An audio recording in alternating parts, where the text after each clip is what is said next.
Hello, everyone. My name is Tanner Menard, and this is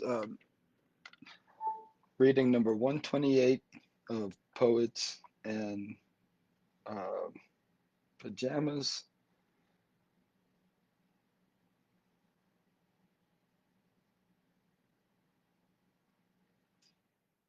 And my apologies as I'm um, figuring out how these technical details work. Okay. All right, here we go. So I live in Flagstaff, Arizona. I'm a graduate student at Northern Arizona University.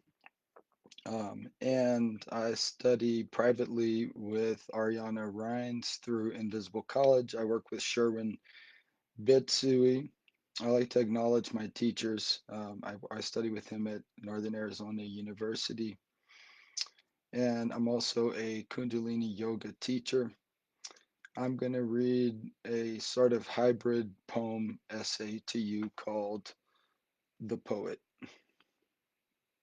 I'm going to begin now.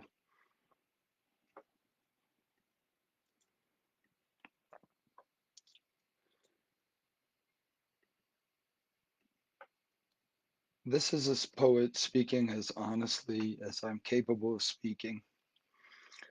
These words, like all words, may be verified and scrutinized. I allow them to be. It is my responsibility that by attaching a name and title to them that I should bear the weight and pain and also joy of others' eyes. I am giving you my generosity as much as I have of it. Reader, I have room to grow. I've taken a human form, but my spirit wishes to express beyond density. My teachers asked me to reveal myself. For months, they asked me to. They knew what terror and beauty a poem inspires, and they knew that I could no longer be a miser grasping. I had to give of myself and let my lamp glow. This poem needed light. I am not a perfect poet in the classical sense.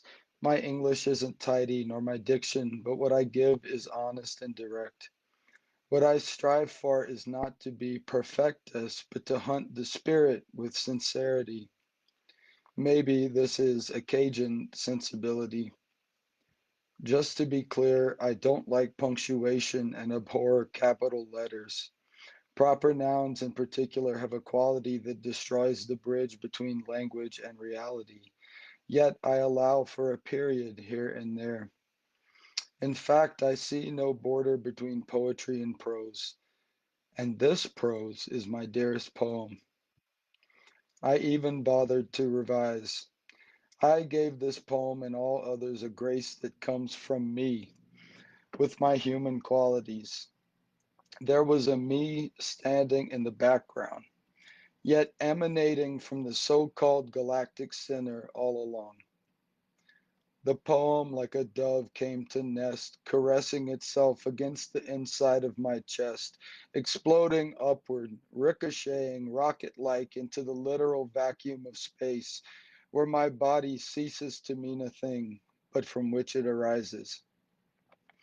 Here, reader, a body is made to fade into the eternal nature that it inhabits and is distanced from personality or dense identity. It is true that many of the poems in this collection were taken as dictations. Voices spoke to me, and I'm telling you this because it is right that I should be forthright about how I call to them. It is wrong that we should think of a poet as separate from a channeler, for it is the mirror that the poet sings to, an echo chamber that allows a poem to come into this reality. This book was a project of discovery. I had to learn how to summon, and that I was summoning. I had to come into relationship with this thing that I call a poem, and which I swear is both very wise and transparent being, and a vibratory relationship between a body and an ineffable intelligence. Sometimes this process was conscious, and at other moments in the early stages it was not. You can see this clearly in the tuning fork pieces. These pieces were totally channeled and completely unedited. I captured nearly 600 of them, choosing only the best. I'd been reading Spicer. JTB and all their love sent me his collected works circa 2018. There were terrible pieces about the French that came from the early part of this period.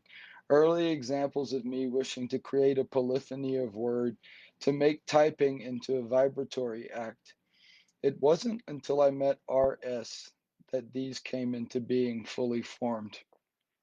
Eventually, I started describing them also as action strokes, a term I was stealing from Jean Michel. I hated the idea that a poet was a radio. I did not simply want to intercept. I wanted to tune, to make vibration optical, as KK describes. There is a spirit behind every artist. Guru Dev calls them Gandharva. I have spent the last few years searching for their name, for a way to call them. This is to say, I would not stop dialing AR's telephone until I had created something worthy of myself. This is not the myself or the I that you may be accustomed to in the 21st century poet referencing. I am not identifying a personality or a pity party or a me that needs confession. I am identifying an inner I worthy of totality, of the me in me. And that name, immense, expansive, is a bandwidth of infinity. This is a dreaded quarantine poem. A poet is a human being, but what I have learned is that no human being wishing for expression is alone. No poem or the spirit behind it can have a voice without a poet, without a human form to allow it into being. But a poet has to ask, and a poet has to suffer. What I mean by that is, a poet has to hold a posture, has to be willing to endure and adapt to the conditions of the spirit which they are dialing into existence. AR said that Aladdin rubbed the genie out of the lamp. Guru Dev also says that Gandharva make people happy through the suffering of an artist.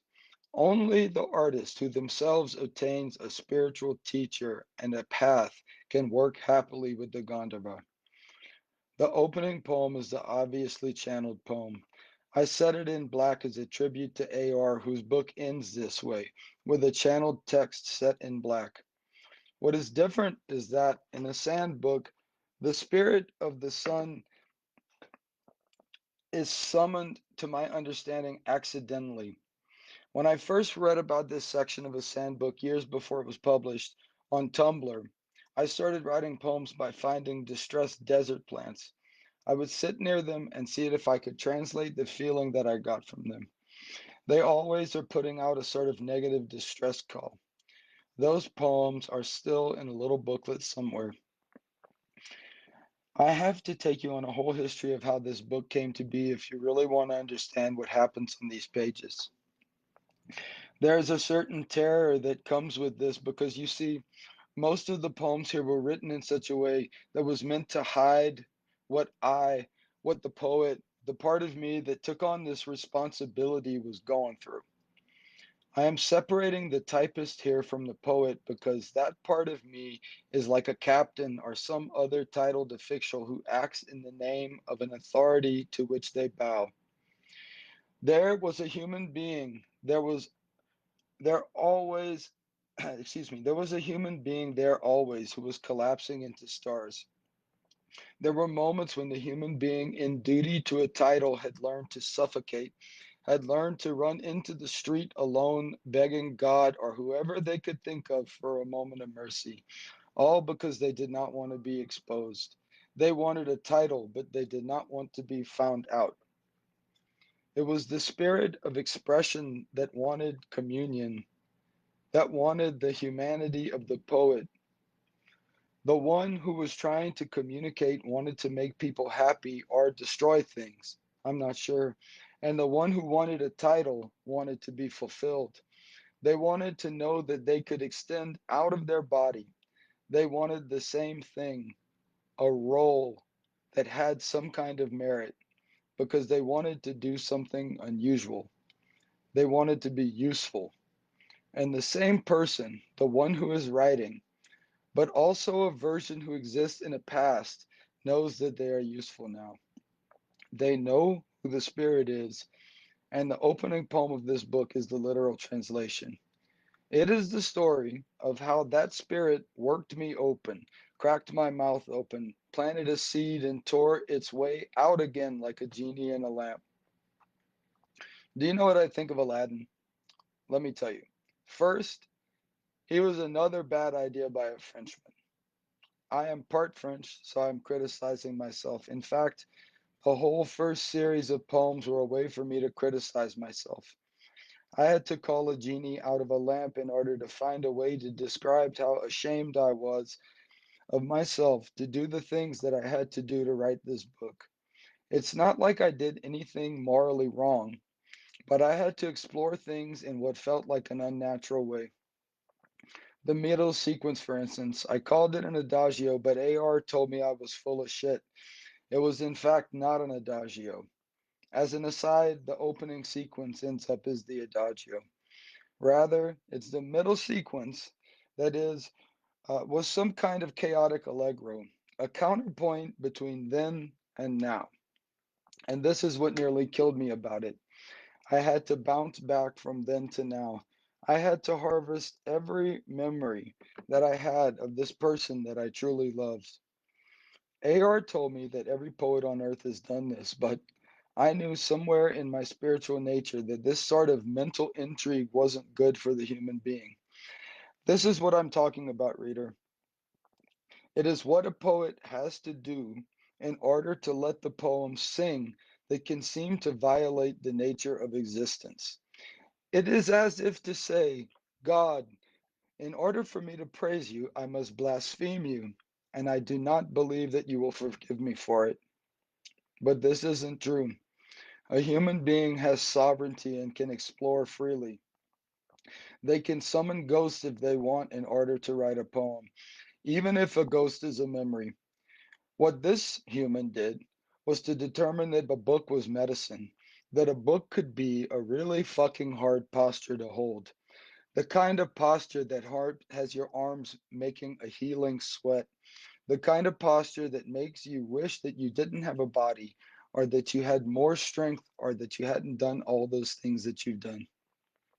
But that posture, in all its rawness, in all its royal beauty, makes the navel scream, makes the navel come into a kind of focus that makes a scream into an orange colored trumpet blast that makes the navel say a word that is heard. I was really in love when this book was seeded into my mouth. RS was beautiful, full of life, and also red flags. Like a wild horse, he was passionate, smart, and ate a lot of meat, and I couldn't get enough of him. I thought I could tame him, but I hadn't even tamed myself. And who was I to want to tame another? I thought I knew things and could share them, but I had barely introduced myself to myself. I didn't even know that a poet was a title and a responsibility. I thought that a poet was me. I thought that me was a name called Tanner.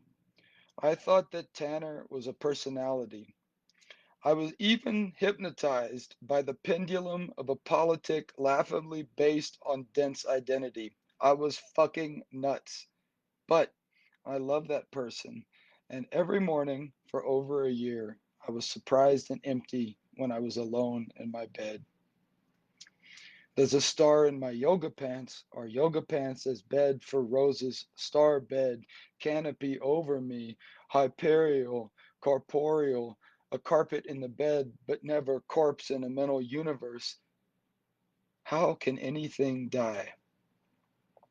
Disco vibrant universe, energy, star low, in it growing, tilted, only wilting in the sense that I am transformation and cannot be said to have been influenced by hierarchical, Abrahamic, snake feathers swaying in the sun.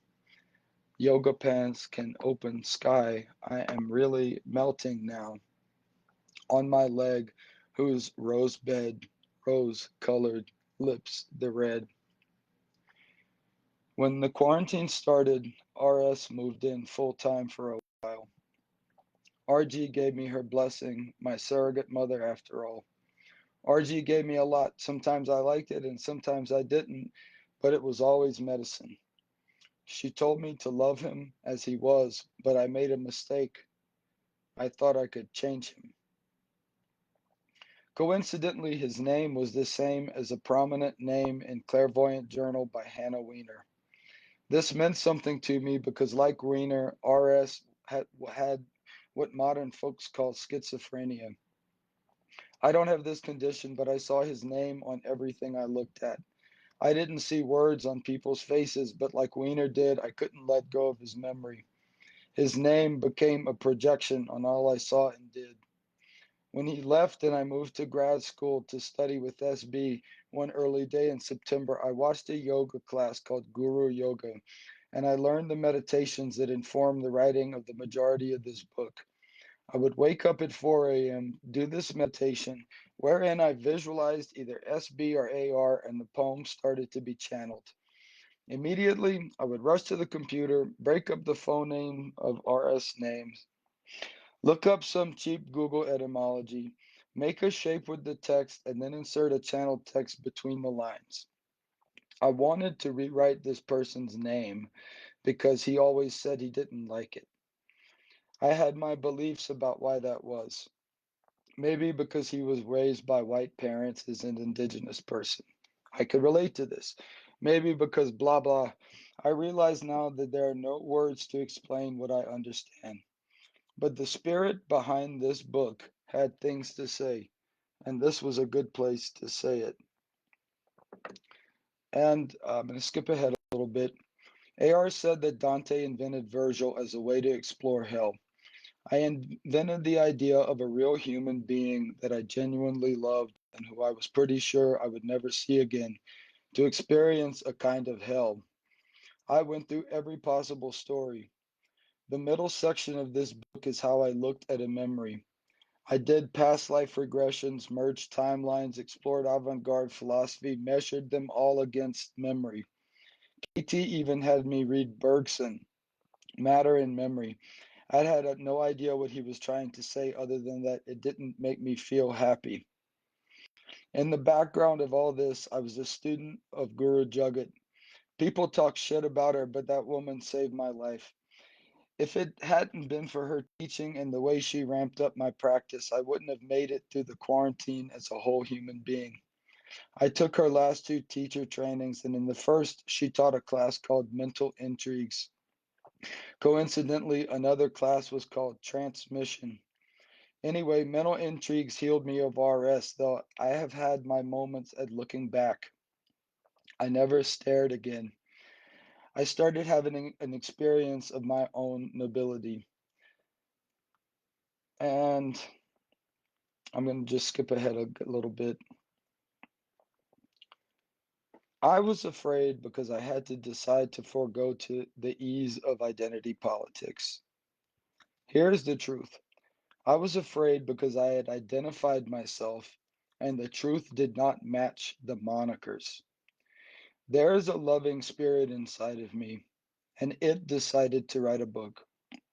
I conjured myself, and it took on a look that I could not identify.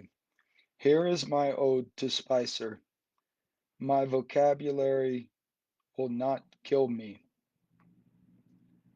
And here is my ode to anyone who wishes to place this book in relation to the politics of the day. A person can call themselves whatever they want. We're sovereign beings. Our sovereignty can be challenged, but it cannot be stolen. We're allowed to make mistakes. This is the right of all who exist, but it is also the responsibility of each to own their actions. I will not name myself for anyone. I will not measure the truth against my name. No name can be given to any human that cannot be taken away. The truth is a name that we all share, and there is truth. And it is a feeling that we all know. And in its presence, we, and I mean the galactic we, see ourselves in one another. There are a million mirrors in the poet, and a human being may peer into each. Each mirror vibrates at the speed of truth that a human is capable of holding. Each vibration is a posture. Every time we hold on to an idea, we are posturing. A posture can strengthen or it can kill.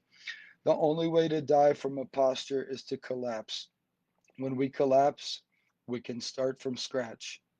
The end game is this: to love thyself, to see thyself in all, to be the mirror, to be the one who looks into the mirror, to know thyself, to love thyself, to be a mirror, to be the one looking into the mirror, to know no difference, to take a name, to die, to do it all again, and smile, to smile into infinity, to have a face etched in destiny, to be a face looking into a mirror that is looking at itself, to help, to be helped, to have it all.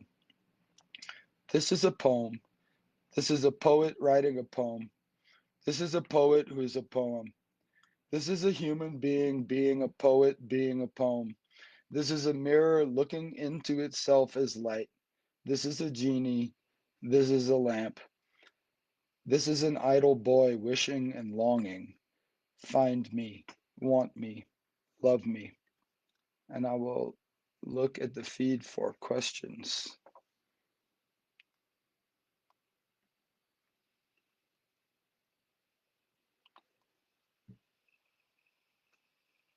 Um, so this is my first time using this particular method. So I'm still looking for questions. Let's see. Okay. How does movement relate to your writing? I noticed a lot of bodily position in yoga is mentioned. I'm a regular practitioner of Kundalini yoga, so basically what I do is I use Kundalini meditations in order to channel poems. I don't know how to describe it other than that, but my practice is definitely one of the most important parts of my work. Let's see. And I'm going to look down for some more questions. Thank you for that. Let's see. Do you ever write to music while listening? I do. I, I, I tend to listen to ambient music and I listen to mantras. Um, if you missed Tanner, the obvious question in the virtual shooting, how has the pandemic and all its structures changed the way you work? That's a good question. I This pandemic cracked my heart right open, and I was working as an activist. I actually still work as an activist, but I was really a cold and angry person. I thought that I was not those things. And when the pandemic started, the silence showed me who I really was, and I didn't like it. And I deeply examined the philosophical basis of the work that I was doing and the philosophies behind the politic that I espoused to. And I fully began to embrace who I was as a spiritual being. And that is where the work of the book that I'm working on has come from, is that. So let me look and see if we have any more questions. And I just want to, I don't see, let me see.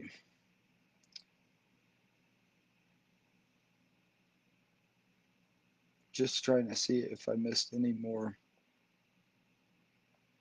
questions. I don't think I have. So I'll just take this last moment to thank Poets in Pajamas. This was a very wonderful opportunity. I just actually wrote this.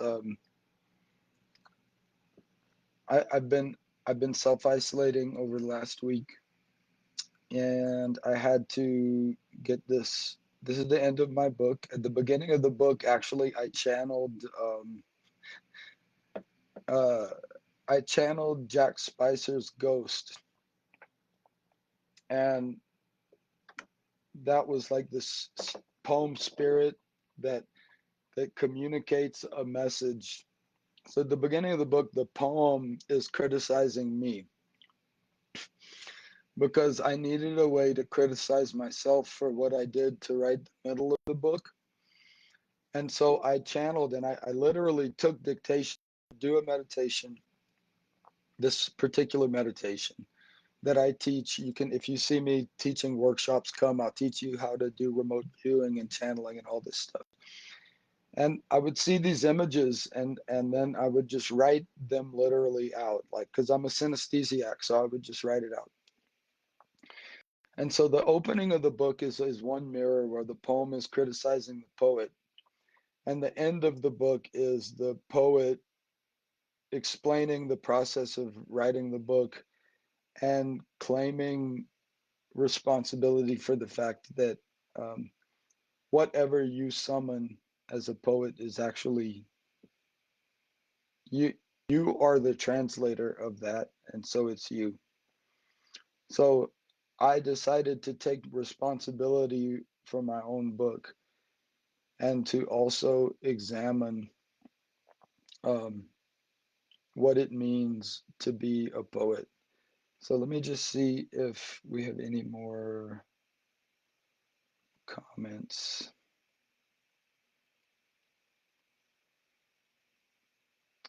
And yes, it's true. I do have a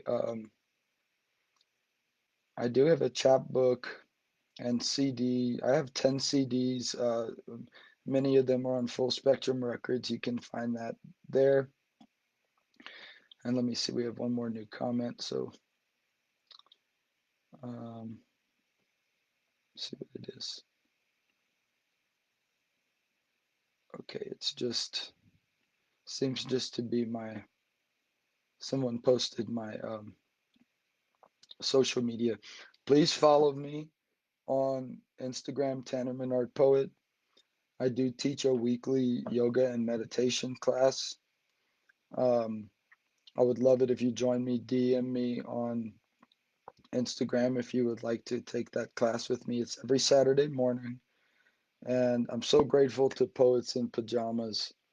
I'm so grateful to you. And I'm grateful to all the poets of the world and all the people who love poetry of the world. And with that, I'm going to end this reading. Thank you so much.